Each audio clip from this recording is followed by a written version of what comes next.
Most people believe that being financially responsible means being careful, avoiding risk, protecting what you have, choosing stability over uncertainty. It sounds logical, it feels safe, and that's exactly why it's dangerous, because the decision that feels the safest in the moment is often the one that silently destroys your financial future. Not because it loses money, but because it never allows it to grow. And that difference is everything. There is a pattern that repeats across thousands of people, disciplined, hard-working, rational, people who don't gamble, who don't make reckless decisions, who avoid obvious financial mistakes, and yet they never build real wealth, not because they lack income, not because they lack intelligence, but because they follow a rule that was never designed to make them grow, only to make them feel safe, and that rule operates quietly. It doesn't look like a mistake. It looks like responsibility. It shows up in small decisions, holding cash for too long, avoiding investments that fluctuate, selling the moment something feels unstable, choosing predictability over potential. Each decision feels reasonable. Each decision feels justified.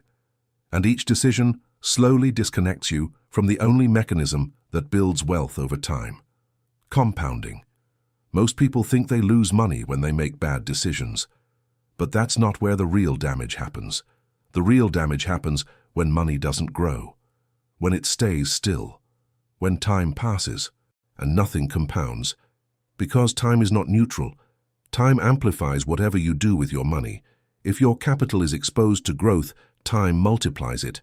If your capital is protected from volatility, time erodes it, slowly, quietly, without urgency. And that's why this pattern is so difficult to detect. There is no immediate pain, no visible loss, no clear moment where everything goes wrong, just a gradual absence of progress, year after year, decade after decade, until one day the realization appears, not as a shock, but as a question. How did I work this hard and still end up here?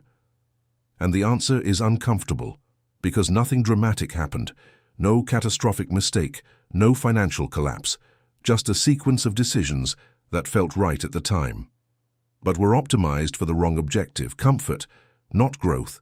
And comfort has a cost that doesn't appear immediately, but compounds over time. The safest choice feels stable because it removes uncertainty. But uncertainty is not the enemy of wealth. It is the condition required for it. Every form of financial growth is tied to uncertainty. Markets fluctuate, assets move, prices change, and the moment you eliminate that movement completely, you eliminate the possibility of meaningful growth. But the human brain is not designed to optimize for long-term growth. It is designed to avoid short-term pain. It prioritizes emotional stability over financial expansion, which means that when you feel discomfort in a financial decision, your instinct is to reduce it, to step back, to protect, to wait. And that instinct feels intelligent, it feels disciplined, it feels like control. But in reality, it is often the exact mechanism that prevents wealth from forming. Because wealth is not built by avoiding all risk. It is built by understanding which risks are necessary. And most people never make that distinction. They treat volatility as danger. They treat stability as safety. And they build their entire financial behavior around that belief without realizing that they are slowly optimizing for stagnation, not failure, stagnation. And stagnation is harder to detect because it doesn't trigger alarm, it doesn't force reaction, it doesn't create urgency, it simply persists. And over time it compounds into something far more expensive than a single bad decision: lost growth. And lost growth is invisible. You can't see the money you didn't make. You can't feel the returns you never allowed to happen. You can't measure the alternative path you never took. But it exists. Every year, every decision, every moment you chose safety over exposure. There is a version of your financial trajectory that diverges, quietly, without announcement, without warning. And the longer that divergence continues, the harder it becomes to close the gap. Because compounding does not wait. It accumulates, with or without you. And if you are not participating in that accumulation, you are not standing still. You are falling behind, not in an obvious way, but in a structural way, a way that only becomes visible after enough time has passed, which is exactly why most people realize it too late. They spend years believing they are doing the right thing, being careful, being responsible, being safe, until they compare outcomes, and the difference is no longer small, it's exponential, because the people who accepted uncertainty early captured growth early, and growth compounds, while safety in excess compounds nothing, and nothing over time becomes a cost that doesn't show up on a statement, but defines the result. The tragedy of this pattern is not that it feels wrong, it's that it feels right. It aligns with everything people are taught. Save money, be careful, avoid risk. But no one explains what happens when that advice is applied without nuance. No one explains that excessive safety can become a constraint, that protecting capital without growing it is not a neutral position. It is a declining one, because the world does not stand still. Inflation moves, opportunities move, markets move, and if your capital doesn't move with them, it slowly loses relevance, not instantly, but inevitably. And this is where the pattern becomes more subtle, because at some point, the behavior stops feeling like a decision. It becomes identity. You start to see yourself as someone who is financially careful, someone who doesn't take unnecessary risks, someone who avoids mistakes. And that identity reinforces the pattern. Because now you're not just making decisions, you're protecting who you believe you are. Every time the market drops, you feel validated for staying out. Every time something becomes volatile, you feel confirmed in your caution. Every negative movement becomes proof that you were right, but something else is happening at the same time, something much harder to notice. Every recovery you are not part of, every upward movement you don't experience, every compounding cycle that continues without you. And that absence is silent. It doesn't create headlines, it doesn't generate emotional reactions, it doesn't feel like loss, but it is. Because financial growth is not built in the moments of certainty. It is built in the moments that feel uncertain but are structurally necessary, and if your entire system is designed to avoid those moments, you systematically remove yourself from growth. This is not about taking reckless risks. It's not about gambling. It's not about chasing volatility. It's about understanding that avoiding all volatility has a cost that accumulates over time. Most people think risk is losing money, but there are two types of risk: the risk of losing capital and the risk of never growing it. The first one is visible, the second one is invisible. And because it is invisible, it is often ignored. But over a long enough timeline, the second risk is usually more expensive, because losing money once can be recovered. But never entering growth cycles creates a gap that compounds, and that gap widens every year. This is why two people with similar incomes can end up in completely different financial realities, not because one worked harder, not because one earned significantly more, but because one allowed their money to participate in growth, and the other didn't. One accepted temporary discomfort, the other optimized for permanent comfort, and over time, those decisions diverge. At first, the difference is small, almost irrelevant. A few percentage points, a slight variation in returns, nothing dramatic. But compounding doesn't operate in the short term. It operates in accumulation, and accumulation magnifies small differences into massive outcomes. 5 years pass, then 10, then 15, and what once looked like a minor behavioral difference becomes a structural divide, not because of a single decision, but because of repeated exposure versus repeated avoidance. This is where most people miscalculate risk. They evaluate decisions in isolation. A single investment, a single market movement, a single moment of volatility. And in isolation, avoiding risk often feels correct. But wealth is not built through isolated decisions. It is built through repeated behavior over time. And when the behavior is consistently oriented towards safety, the long-term outcome becomes predictable. Low growth, limited compounding, and a constant feeling of needing more income to compensate. Because when capital doesn't grow, income has to work harder, And working harder has limits. Time is finite, energy is finite, opportunities are finite, but compounding is not. And when compounding is missing from the system, everything else has to compensate, which is why many people feel stuck despite increasing their income. They earn more, they save more, they try to be more responsible, but the underlying pattern remains unchanged. Avoid risk, preserve capital, minimize volatility, and that pattern caps their growth.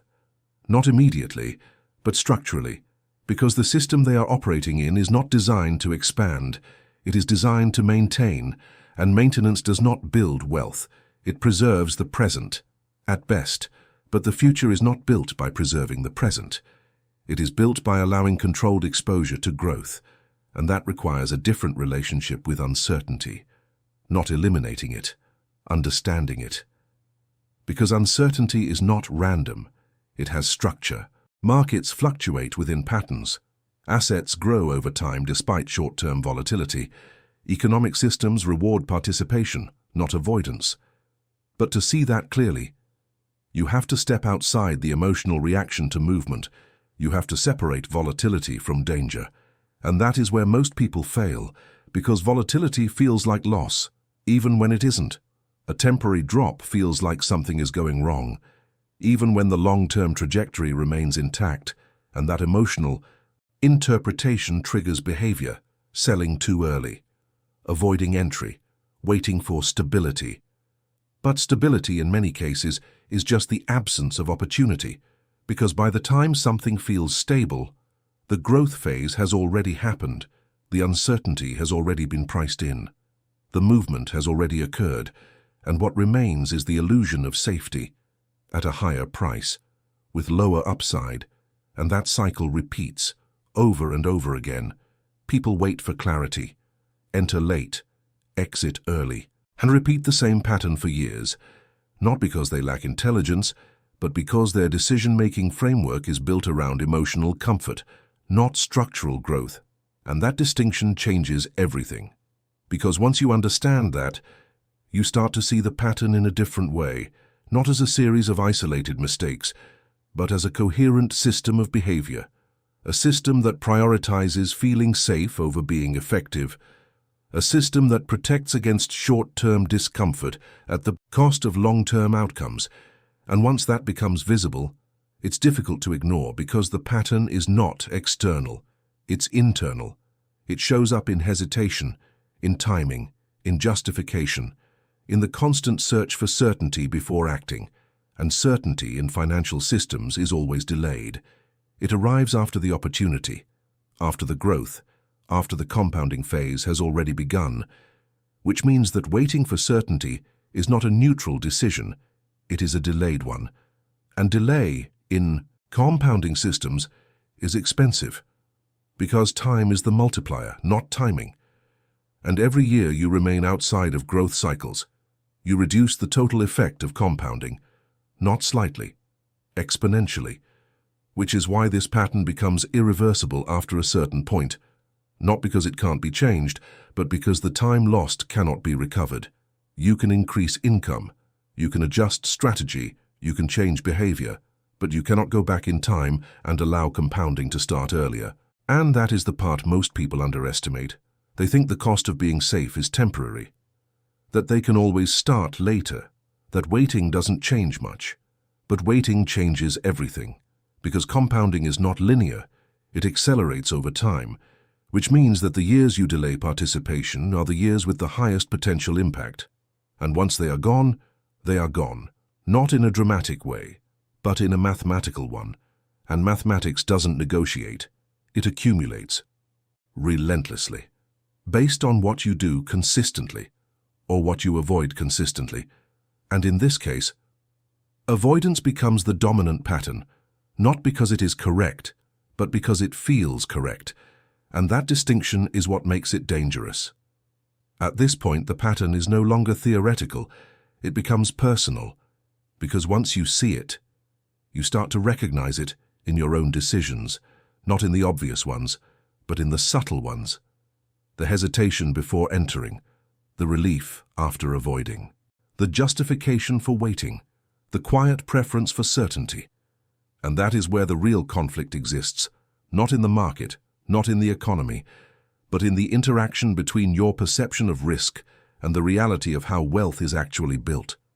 Because the truth is uncomfortable, the decisions that feel the safest are often the ones that guarantee the lowest long-term return, not because they fail, but because they limit exposure to growth.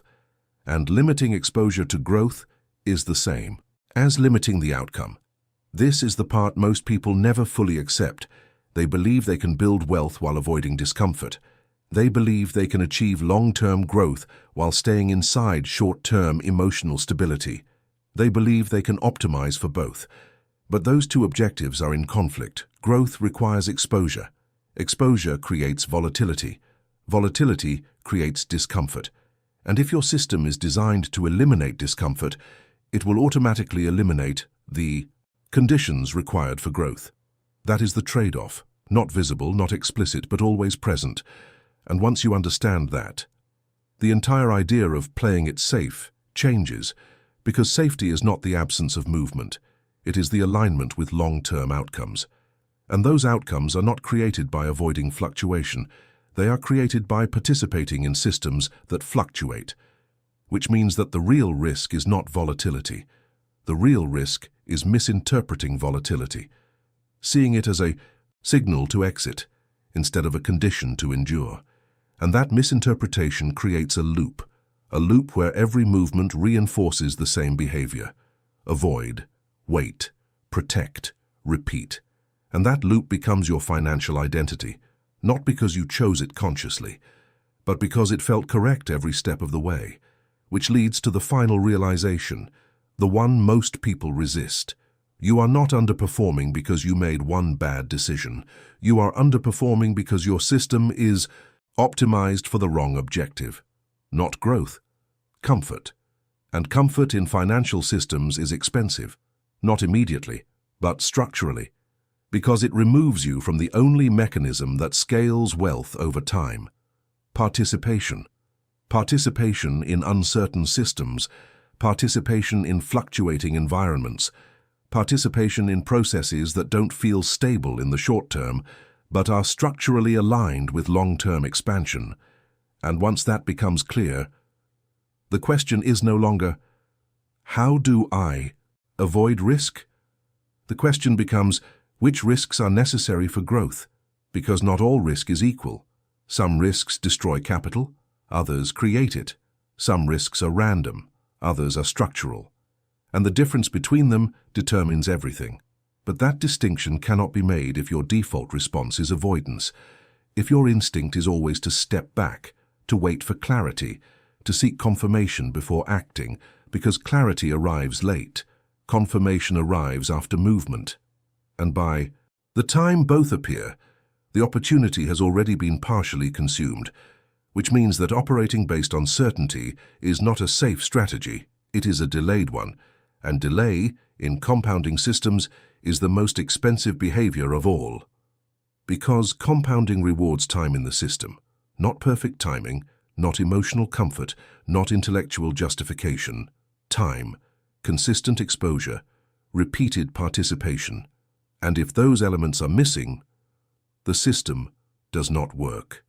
No matter how careful you are, no matter how disciplined you feel, no matter how rational your decisions seem in isolation, because wealth is not built on isolated decisions.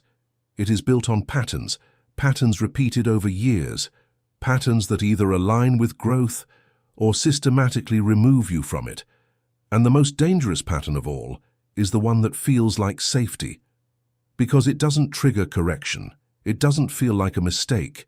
It feels like intelligence, responsibility, control, which means it can persist for decades without being questioned, until the outcome becomes impossible to ignore, until the gap between effort and result becomes too large, until the realization becomes unavoidable, that the problem was never the market, never the income, never the opportunity.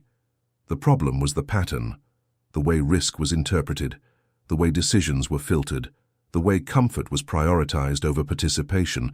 And once you see that clearly, you don't need motivation. You don't need External advice: you don't need a new strategy, you need a different interpretation. Because the system has not changed, the opportunities have not changed, the mechanics of wealth have not changed, only your perception of them, and that perception determines everything that follows. Because the safest path is not the one that avoids uncertainty, it is the one that understands it and operates within it, consistently, over time, without needing it to feel comfortable. Because comfort was never the objective, growth was.